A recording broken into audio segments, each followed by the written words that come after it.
Josh Brigette here with JTV Sports at Chelsea State Bake Media Day, here with head coach Nick Rulewicz of the Western Panthers. Coach, your fourth year. You've done tremendous work out at Western. You guys have made the playoffs 7 straight seasons. It is a program that is expected to win and make playoffs. Good credit to you and the coaches that came before you. Just talk about how your summer's gone and how this team's looking. I feel really good about our summer, Josh. Thank you. We've had a great body of work in terms of our 7-on-7s, our lifting, conditioning, team camp, skills camp. We just wrapped up youth camp last night. We had 145 kindergarten through 6th graders at our camp. So it's been a really nice summer out on Deering Road. Our turf just got inspected yesterday and passed inspection. So brand new turf stadium. It's been a great summer for us. New turf, that's exciting to hear. That offense is going to be quick on that turf. And I know you have a really good offense coming back. You got some experience coming back from last year's squad, not to mention a returning quarterback, which is the first you've had in your coaching tenure here at Western. Yeah, we're real excited about Reed. Reed Myers, our quarterback, coming back from last year. He was all region. We have 3 starting linemen coming back, A.J. Scott, Brendan Vayner, and Ron London. Running back is kind of a question, but we have some great pieces there. We lost, obviously, Alex Trudell. He's going to play football at Albion College. But having Noah Berdner, Jaden Willis, Zaid Coates, Brody Parrott, Caleb Giddis, we have some pieces there that we feel are really, really good running backs.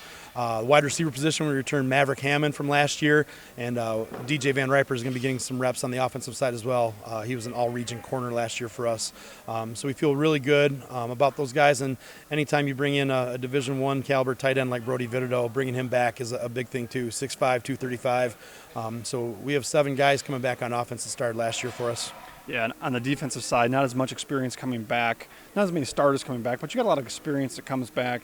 Talk about the expectations for that Havoc defense that you guys have. Well, right now we're just kind of figuring out the puzzle pieces. We've had great kids. They've worked hard all offseason, all summer long, just kind of putting the pieces together to form that Havoc puzzle. Coach Bentley does a great job with our defense, and he's going to have them prepared. Our defensive staff is phenomenal.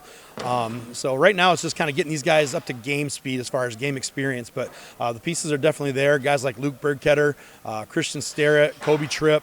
Those aren't necessarily names that you heard last year. That, we heard the Landon Heavies, you heard the Mitchell Williams, you heard the Gibby Frenches, Luke Teachouts. But we feel like we have guys that are stepping up and stepping in that will be very, very good replacements for them, and the Havoc defense will continue. Coach, there's not a team in the area, maybe even the state, that can talk about special teams the way you can, what you bring back from last year's squad. Just talk about the difference and the pieces you have on special teams. We look at special teams. We try to play great complementary football at Western. We look at special teams as a third of the game. Just having that weapon of Noah Berdner kicking off and having the opposing offense have to go 80 yards on our defense is huge. Last year his punting average was just slightly under 40 yards per punt. Hopefully we're punting less this year. We're more efficient on offense on 3rd downs and on 4th downs. But also having a long snapper like Kobe Tripp. Both Noah and Kobe have Division I offers. They've gone out. Noah flew out to University of Washington out in Seattle and had a tryout with the Huskies, fresh off their national championship appearance. Kobe has a couple offers. Division I, Central Michigan offered him, and University of Miami of Florida offered Kobe. So he does a phenomenal job. In the springtime, University of Louisville is there working him out at our school. So having 2 Division I caliber special team guys really sets the tone in terms of gaining field position and winning those hidden yardage battles. Coach, there's not many breaks on your schedule. We got the I-8 schedule, obviously, but we start with Dearborn Divine Child. We have Traverse City Central, and then you got Hastings later, or not Hastings, excuse me, you got Hazlitt later in the year. It's Murderers Row. That's a tough schedule. Talk about how that will prepare your squad this year for a playoff run.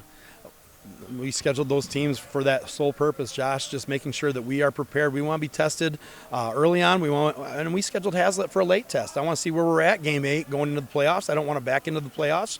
Obviously, the playoffs are on everyone's mind, and that's become the expectation at Western High School. But, yeah, playing Dearborn Divine Child, I believe they have 3 or 4 guys getting looked at by Division I. They got a phenomenal running back. We held them to under 60 yards for the game last year, and I know our Havoc defense is going to be centered on that. The ability to go up and visit Traverse City, it's going to be a business trip, but I know our parents and fans are excited about us going up there for a weekend. And Eric Sugars does a great job up at Traverse City Central. That's a very solid program. The ability to get Division II playoff points, should we beat them, is huge. Then we get into our conference schedule. We face Coach Farley, familiar face, game 3, Marshall. Then we get into Coldwater, Hastings, Harper, Northwest. It's the grind. We all know each other extremely well. No new coaches in the league other than Coach Farley. And then we play Hazlitt game 8. And like I said, that'll be a nice end of the year test for us as we hopefully get into the playoffs. Let's have everybody get to know you a little bit better. We know you've been dealing with football all summer long, preparing these kids. What's the best thing you did away from the football field, you personally as a coach this year? Just try to spend as much time as family as possible. Every year during our dead week, July 4th week, we go down to Hilton Head, South Carolina. That's a great time. That's kind of our place. And so we just really enjoy getting away and just being together as a family. Great. Head coach Nick Rulewicz for the Western Panthers. Coach, thanks for being here. Best of luck this year. Thank you, Josh.